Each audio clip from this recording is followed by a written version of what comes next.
North Battleford's Andrew Albers has found a new baseball home. Just after a season in Korea, Albers returns to the majors, joining his boyhood team.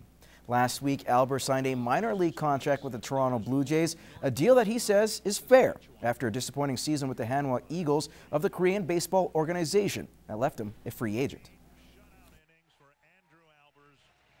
With the season in Korea, I wasn't expecting to get a big league deal out of anything. You know, unfortunately, it was going to be pretty unrealistic to expect something like that. So it was all about finding a place that I felt like I could fit in well and where I might get to compete for that opportunity. And Toronto seemed to be a good fit for that. So I was just looking for a place where, you know, I'd be in the mix and get that opportunity. And like you said, then it's all about seizing that opportunity and making the most of it.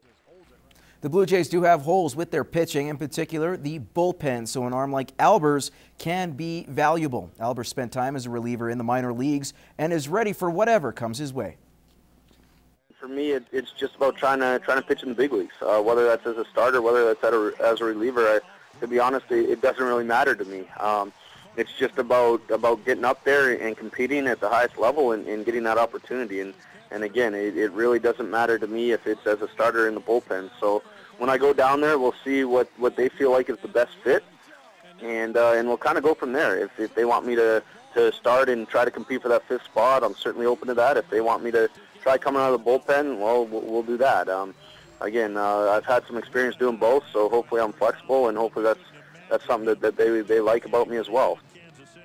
Now, if you're familiar with the iconic TV show Seinfeld, then you definitely know what Festivus is, a fictitious holiday celebrated before Christmas with quite the different observation. Nairman Issa and the Lloydminster Bobcat players got into the spirit as they celebrated Festivus in this week's Beyond the Boards. The tradition of Festivus begins with the airing of grievances. I got a lot of problems with you people. Now, you're going to hear about it.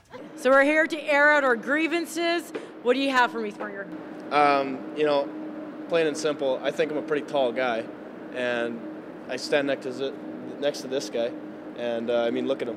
He has to lower his seat in my truck to the very lowest, so his head doesn't hit the roof in my truck, and every time I hit a little bump, he hits his head, and I have to hear it every single time. But I mean, I'm one of the taller guys. I can only imagine if he's hanging out with Bryce or whatever, how much of a circus show that is. But you know, there should be a height requirement on our team, and I think he exceeds it. So, whatever.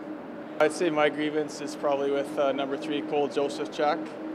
The kid's so built. He's got such big muscles. He makes us all look like we're so scrawny, even if we're not. But that kid's got pecs like none other. I tell you what. Well, you know, I think that my grievance this year would be, you know, this Kevin Dara guy coming in on the team and lighting it up and everything. And here I am, supposed to be the only American, and he's stealing my thunder. And now, as Festivus rolls on, we come to the feats of strength. Not the feats of strength. Until you pin me, George, Festivus is not over. Oh, please, somebody stop this. Let's rumble! All right, for the feats of strength, we're going to have the 2 alternate captains. Well, they can't really pin each other, so we're going to do an arm wrestling contest. The thing is, though, there's a little bit of a disadvantage as Gary broke his elbow earlier in the year. He's fine, but we are going to use left hands. We got Mulder, we got Gary. Let's go. Go.